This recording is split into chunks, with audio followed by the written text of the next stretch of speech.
కొరసపాడు మండలం రావినూతల గ్రామంలో వాసవి కన్యకా పరమేశ్వరి అమ్మవారి దేవస్థానం ఈ రోజు అష్టలక్ష్మి సమిష్టి స్వరూపమైన శ్రీ మహాలక్ష్మీదేవి అలంకారంలో భక్తులకు దర్శనమిచ్చారు.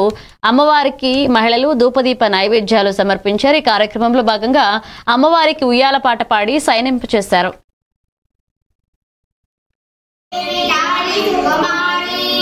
జై